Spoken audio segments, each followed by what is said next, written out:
வணக்கம். நம்ம இந்த வீடியோவில் நியூக்ளியர் ஃபிசிக்ஸில் வரக்கூடிய டாபிக் கிளாசிஃபிகேஷன் ஆஃப் நியூக்ளியஸை பற்றி நம்ம பார்க்கலாம். எக்ஸு இசட் ஏ. இசட் அப்படின்றது என்ன அப்படின்னு பார்த்தீங்கன்னா அட்டாமிக் நம்பர். ஏ அப்படின்றது மாஸ் நம்பர். ஏ அப்படின்றது என்னென்னா மாஸ் நம்பர். மாஸ் நம்பர் அப்படின்னும் பொழுது இதில் என்னென்ன வரும் அப்படின்னு பார்த்தீங்கன்னா நம்பர் ஆஃப் நியூக்ளியான்ஸ், அதாவது புரோட்டான்ஸ் அண்ட் நியூட்ரான்ஸ். இதனுடைய நம்பர்ஸில் நம்ம என்ன சொல்லுவோம் அப்படின்னு பார்த்தீங்கன்னா ஏ மாஸ் நம்பர்.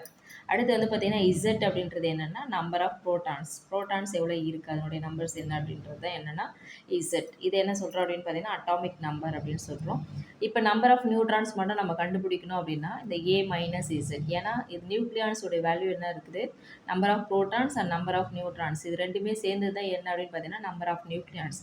அப்போது இதில் வந்து பார்த்தீங்கன்னா இந்த புரோட்டான்ஸோடைய வேல்யூ நம்ம மைனஸ் பண்ணோம்னா நமக்கு என்ன கிடைச்சிடும் அப்படின்னு பார்த்தீங்கன்னா நம்பர் ஆஃப் நியூட்ரான்ஸ் நமக்கு கிடைச்சிடும். ஸோ ஏ மைனஸ் இசட் அப்படின்னும் பொழுது என்ன வேல்யூ நமக்கு கிடைக்கணும் அப்படின்னு பார்த்தீங்கன்னா நம்பர் ஆஃப் நியூட்ரான்ஸ் நமக்கு கிடைக்கும்.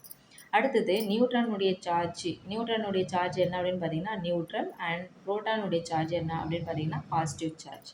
இப்போ சார்ஜ் ஆஃப் நியூக்ளியஸுடைய சார்ஜ் நம்ம பார்க்கும் பொழுது இதில் வந்து பார்த்தீங்கன்னா புரோட்டான்ஸ் நியூட்ரான்ஸ் இருக்கும் இல்லைங்களா. இதில் வந்து பார்த்தீங்கன்னா எக்ஸு இசட்டு ஏ அப்படின்னும் பொழுது இசட் அப்படின்னும் பொழுது என்ன வந்துடும், நம்பர் ஆஃப் புரோட்டான்ஸ் வந்துடும். ஓகேங்களா. அடுத்தது வந்து பார்த்திங்கன்னா அதனுடைய சார்ஜ்னும் பொழுது பாசிட்டிவ் சார்ஜ். அப்போ என்ன கிடைக்கும்னா ப்ளஸ் இசட்இ அப்படின்னு நம்ம சொல்லுவோம். சார்ஜ் ஆஃப் நியூக்ளியஸ் அப்படின்றது ப்ளஸ் இசட்இ அப்படின்னு நம்ம சொல்லுவோம். அடுத்தது different types of nuclei. Different types of நியூக்ளியில் ஃபஸ்ட் நம்ம பார்க்க போகிறது ஐசோடோப்ஸ். ஐசோடோப்ஸ் அப்படின்னும் பொழுது என்ன வரும் அப்படின்னு பார்த்தீங்கன்னா nuclei having same number of protons but different number of neutrons. இதில் வந்து பார்த்திங்கன்னா புரோட்டான்ஸ் எல்லாமே சேமாக இருக்கும், பட் நியூட்ரான்ஸ் வந்து பார்த்திங்கன்னா டிஃப்ரெண்ட் நம்பர்ஸில் இருக்கும். அதாவது same atomic number but different mass number. இருக்கக்கூடிய இந்த வேல்யூஸில் பாருங்கள், இதில் வந்து பார்த்திங்கன்னா அட்டாமிக் நம்பர் எல்லாமே சேமாக இருக்கும், பட் மாஸ் நம்பர் எல்லாமே என்னவாக இருக்கும் அப்படின்னு பார்த்திங்கன்னா டிஃப்ரெண்ட்டாக இருக்கும். ஸோ இந்த மாதிரி இருக்கக்கூடிய நியூக்ளியை தான் நம்ம என்ன சொல்கிறோம் அப்படின்னு பார்த்தீங்கன்னா ஐசோடோப்ஸ் அப்படின்னு நம்ம சொல்கிறோம். இங்கே பாருங்கள், அட்டாமிக் நம்பர் எல்லாமே சேமாக இருக்கும், பட் மாஸ் நம்பர் எல்லாமே டிஃப்ரெண்ட்டாக இருக்கும். ஸோ இந்த மாதிரி இருந்ததுன்னா அந்த நியூக்ளியில் நம்ம என்ன சொல்லுவோம் அப்படின்னு பார்த்தீங்கன்னா ஐசோடோப்ஸ் அப்படின்னு நம்ம சொல்லுவோம். அடுத்தது ஐசோபார்ஸ். ஐசோபார்ஸ் அப்படின்னும் பொழுது nuclei having same mass number but different atomic number. இதில் வந்து பார்த்திங்கன்னா மாஸ் நம்பர் எல்லாமே சேமாக இருக்கும், பட் வந்து பார்த்திங்கன்னா அட்டாமிக் நம்பர் எல்லாமே டிஃப்ரெண்ட்டாக இருக்கும். ஓகேங்களா. அட்டாமிக் நம்பர் டிஃப்ரெண்ட்டாக இருக்கும், மாஸ் நம்பர் எல்லாமே சேமாக இருந்துச்சு அப்படின்னா அதை நம்ம என்ன சொல்கிறோம் அப்படின்னு பார்த்தீங்கன்னா ஐசோபார்ஸ் அப்படின்னு சொல்கிறோம். ஓகேங்களா. அடுத்தது ஐசோடோன்ஸ் அப்படின்னா என்னென்னு பார்க்கலாம். Nuclei having equal number of neutrons. நியூட்ரான்ஸுடைய வேல்யூ ஈக்குவலாக இருந்துச்சு அப்படின்னா அதை நம்ம என்ன சொல்கிறோம் அப்படின்னு பார்த்தீங்கன்னா ஐசோடோன்ஸ் அப்படின்னு சொல்கிறோம். இதில் வந்து பாருங்கள், இந்த வெர்லியமில் வந்து பார்த்திங்கன்னா 4 9 இருக்குது. ஸோ நியூட்ரான்ஸ் அப்படின்னும்போது என்ன பண்ணுவோன்னா 9லேருந்து இப்போ 4 நம்ம மைனஸ் பண்ணோம் அப்படின்னா நமக்கு என்ன கிடைக்கும்னா 5 கிடைக்கும். அதே மாதிரி இதில் வந்து பார்த்திங்கன்னா 10 இருக்குது, இங்கே 5 இருக்குது. ஸோ இது ரெண்டுத்தையும் மைனஸ் பண்ணும்போது நமக்கு என்ன கிடைக்கும்னா 5 கிடைக்கும். ஸோ இங்கேயும் 5 இங்கேயும் 5. அப்போ நியூட்ரான்ஸுடைய வேல்யூ வந்து பார்த்திங்கன்னா சேமாக இருக்குது. அந்த மாதிரி இருந்துச்சுன்னா அதை நம்ம என்ன சொல்கிறோம் அப்படின்னு பார்த்தீங்கன்னா ஐசோடோன்ஸ்னு சொல்கிறோம். இதுலேயே அதே மாதிரி பாருங்கள் 13 - 6 அப்படின்னும்போது நமக்கு என்ன ஆன்சர் கிடைக்கும் அப்படின்னு பார்த்தீங்கன்னா 7 கிடைக்கும். இதில் வந்து பார்த்தீங்கன்னா 14 - 7 பொழுது அதே மாதிரி 7 கிடைக்கும். ஸோ 7 அப்படின்னும் பொழுது நம்பர் ஆஃப் நியூட்ரான்ஸ் வந்து பார்த்திங்கன்னா ஈக்குவலாக இருக்கும். ஸோ இந்த மாதிரி இருந்ததுன்னா நம்ம அதை என்ன சொல்கிறோம் அப்படின்னு பார்த்தீங்கன்னா ஐசோடோன்ஸ் அப்படின்னு நம்ம சொல்கிறோம்.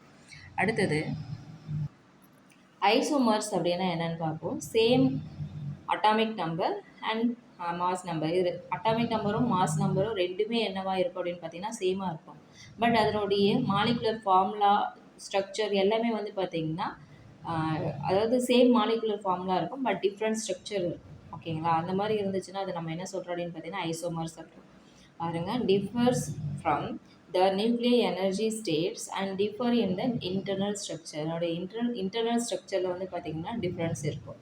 ஸோ இந்த மாதிரி இருக்கக்கூடிய நியூக்ளியை நம்ம என்ன சொல்கிறோம் அப்படின்னு பார்த்தீங்கன்னா ஐசோமர்ஸ் சொல்கிறோம். அடுத்தது பேசிக் நியூக்ளியர் ப்ராப்பர்ட்டிஸில் நம்ம பார்க்கலாம். பேசிக் நியூக்ளியர் ப்ராப்பர்ட்டிஸ் பொறுத்த வரைக்கும் நியூக்ளியஸ் வந்து பார்த்திங்கன்னா எப்போ டிஸ்கவர் பண்ணாங்க அப்படின்னு பார்த்தீங்கன்னா 1911 ரூதர்ஃபோர்ட் வந்து பார்த்திங்கன்னா ஆல்ஃபா பார்ட்டிகல் ஸ்கேட்டரிங் எக்ஸ்பெரிமெண்ட்டில் நமக்கு வந்து பார்த்திங்கன்னா டிஸ்கவர் பண்ணியிருக்காங்க. இதில் நியூக்ளியர் டயாமீட்டருடைய வேல்யூ என்ன அப்படின்னு பார்த்தீங்கன்னா ஃபெம்டோமீட்டர், அதாவது 10⁻⁻15 மீட்டர். இது இப்படியும் சொல்லலாம் 1 ஃபெர்மி, அதாவது 10⁻⁻15 மீட்டரை நம்ம 1 ஃபெர்மி அப்படின்னும் நம்ம சொல்லலாம். அட்டாமிக் டயாமீட்டர் வந்து பார்த்திங்கன்னா ஆம்ஸ்ட்ராங்கில் மெஷர் பண்ணுவோம். ஸோ ஆம்ஸ்ட்ராங்குடைய வேல்யூ என்ன அப்படின்னு பார்த்தீங்கன்னா 10⁻⁻10 metre.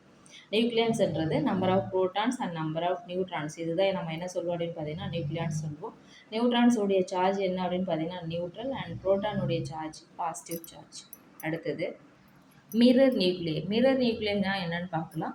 Mirror nuclei where the number of protons of element 1 Z1 equals the number of neutrons of element 2 N2. So Z1 that is equal N2. அதாவது மிரர் நியூக்ளியை பொறுத்த வரைக்கும் இப்போ 2 நியூக்ளியை நமக்கு கொடுக்குறாங்கன்னு வச்சிங்களேன். அந்த 2 நியூக்ளியில் இப்போ வந்து பார்த்திங்கன்னா நமக்கு ஃபஸ்ட்டு நியூக்ளியை பொறுத்த வரைக்கும் நம்பர் ஆஃப் புரோட்டான்ஸ் வந்துட்டு எதுக்கு ஈக்குவலாக இருக்கணும் அப்படின்னு பார்த்தீங்கன்னா செகண்ட் நியூக்ளியை விட நம்பர் ஆஃப் நியூட்ரான்ஸுக்கு வந்து பார்த்திங்கன்னா ஈக்குவலாக இருந்துச்சு அப்படின்னா அதை நம்ம என்ன சொல்கிறோம் அப்படின்னு பார்த்தீங்கன்னா மிரர் நியூக்ளியை. இங்கே பாருங்கள் அடுத்தது அந்த number of protons of element 2 அதாவது நம்பர் ஆஃப் புரோட்டான்ஸ் எலமெண்ட் 2 ரெண்டாவது நியூக்ளியோட புரோட்டான்ஸ் வந்து பார்த்திங்கன்னா equal the number of neutrons in element 1. அதாவது ஃபஸ்ட்டு நியூக்ளியோட நம்பர் ஆஃப் நியூட்ரான்ஸுக்கு ஈக்குவலாக இருக்கணும். ஸோ அந்த மாதிரி இருந்துச்சுன்னா அதை நம்ம என்ன சொல்கிறோன்னா mirror nuclei Z2 that is equal N1. இந்த ஃபார்முலாவை பார்த்துக்கோங்க. இப்போ எப்படி வருதுன்றதை நம்ம இப்போ பார்க்கலாம். இதுலேயே அதே மாதிரி வந்து பார்த்திங்கன்னா இன்னொரு விஷயமும் இருக்குது. மாஸ் நம்பர் பொறுத்த வரைக்கும் 2 நியூக்ளியிலையும் சேமாக இருக்கும். பாருங்கள் மாஸ் நம்பர் பொறுத்த வரைக்கும் ரெண்டுத்துலேயும் சேமாக இருக்கும். ஓகேங்களா? இப்போ வந்து பார்த்திங்கன்னா இதில் பாருங்கள் இதில் வந்து பார்த்திங்கன்னா இந்த அலுமினியமில் என்ன எடுத்திருக்கோன்னா 13, 27. அதே மாதிரி சிலிக்கானில் வந்து பார்த்திங்கன்னா 15 and 27. இதில் மாஸ் நம்பர் ரெண்டுமே சேமாக இருக்குது. ஓகேங்களா? இப்போ அடுத்தது வந்து பார்த்திங்கன்னா ஃபஸ்ட்டு நியூக்ளியோடைய புரோட்டான் நம்மளோட என்ன வரும் 13. இந்த 13 எதுக்கு ஈக்குவலாக இருக்கணும்? செகண்ட் நியூக்ளியோடைய நியூட்ரான் வேல்யூக்கு ஈக்குவலாக இருக்கணும் இல்லைங்களா? ஸோ செகண்ட் வேல்யூடைய நியூட்ரானுடைய வேல்யூ என்னென்னா 27 மைனஸ் 14 வேல்யூ என்ன அப்படின்னு பார்த்தீங்கன்னா 13. ஓகேங்களா? அப்போது இந்த புரோட்டானுடைய வேல்யூ இதனுடைய நியூட்ரானுக்கு ஈக்குவலாக இருக்கணும். ஓகே, அடுத்து வந்து பார்த்திங்கன்னா செகண்ட் நியூக்ளியோடைய புரோட்டான் என்னது 14. ஓகேங்களா? அப்போது ஃபஸ்ட்டு நியூக்ளியோடைய நியூட்ரானுடைய வேல்யூ 27 மைனஸ் 13 வேல்யூ என்ன அப்படின்னு பார்த்தீங்கன்னா 14. ஸோ 14 ரெண்டுமே ஈக்குவலாக இருக்குது. ஸோ இந்த மாதிரி வந்ததுனா தான் அதை நம்ம என்ன சொல்கிறோம் அப்படின்னு பார்த்தீங்கன்னா மிரர் நியூக்ளியை அப்படின்னு நம்ம சொல்லுவோம். ஸோ Z1 எதுக்கு ஈக்குவலாக இருக்கணும்னா N2க்கு ஈக்குவலாக இருக்கணும். Z2 வந்து பார்த்திங்கன்னா N1க்கு ஈக்குவலாக இருக்கணும். இந்த மாதிரி இருந்ததுன்னா அந்த நியூக்ளியை நம்ம என்ன சொல்லுவோம்னா மிரர் நியூக்ளியை நம்ம சொல்லுவோம். அடுத்தது ரேடியஸ் ஆஃப் நியூக்ளியஸ் என்னன்னு பார்ப்போம். R equal R0 A power 1/3. இதில் வந்து பார்த்திங்கன்னா இந்த R0 வேல்யூ 1.2 இன்ட்டு ஃபெர்மியோட வேல்யூ 10⁻−15 மீட்டர். இந்த 10⁻−15 பதில் நம்ம என்ன எழுதலாம்னா ஃபெர்மின்னு எழுதலாம். ஓகேங்களா? இதை நம்ம இப்போது ஃபுல்லாக பார்க்கலாம். நியூக்ளியர் சைஸ் எப்படி பார்க்கலாம் பாருங்கள். Volume of a nucleus is proportional to mass number A. அதாவது வேல்யூம் வந்து பார்த்திங்கன்னா எதுக்கு டைரக்ட்லி ப்ரொபோர்ஷனலாக இருக்கும் அப்படின்னு பார்த்தீங்கன்னா மாஸ் நம்பர். ஒரு நியூக்ளியஸ்ன்னு எடுத்துட்டோன்னா அதனுடைய வேல்யூம் அதனுடைய மாஸ் நம்பருக்கு டைரக்ட்லி ப்ரொபோர்ஷனலாக இருக்கும். ஓகேங்களா? So V is directly proportional to A. வியோட வேல்யூ என்ன அப்படின்னு பார்த்தீங்கன்னா 4/3 πr3. இது எதுக்கு டைரக்ட்லி ப்ரொபோர்ஷனலாக இருக்குன்னா மாஸ் நம்பர் ஏக்கு ஈக்குவல் டைரக்ட்லி ப்ரொபோர்ஷனலாக இருக்கும். இப்போ இந்த R⁻3 அப்படின்றது எதுக்கு டைரக்ட்லி ப்ரொபோர்ஷனலாக இருக்குது அப்படின்னு பார்த்தீங்கன்னா ஏக்கு டைரக்ட்லி ப்ரொபோர்ஷனலாக இருக்குது. So R is directly proportional to இந்த 3க்கு வந்து நம்ம இங்கே என்ன எழுதலாம்னா 1/3ன்னு எழுதலாம். இப்போ இந்த டைரக்ட்லி ப்ரொபோர்ஷன் எடுத்துகிட்டு ஒரு ஈக்குவல் போடும்போது ஒரு கான்ஸ்டன்ட் போடுவோம். அதுதான் என்ன அப்படின்னு பார்த்தீங்கன்னா R0 A power 1/3. இதை நம்ம என்ன சொல்லலாம் எம்பிரிக்கல் கான்ஸ்டன்ட் சொல்லலாம், இல்லைனா நியூக்ளியர் ரேடியஸ் பேராமீட்டர் அப்படின்னு நம்ம சொல்லலாம். இந்த R0 வேல்யூ தான் என்ன அப்படின்னு பார்த்தீங்கன்னா 1.2 இன்ட்டு 10⁻−15 மீட்டர். இந்த 10⁻−15 மீட்டரை நம்ம என்னென்னு எழுதலாம்னா ஃபெர்மின்னு எழுதலாம்.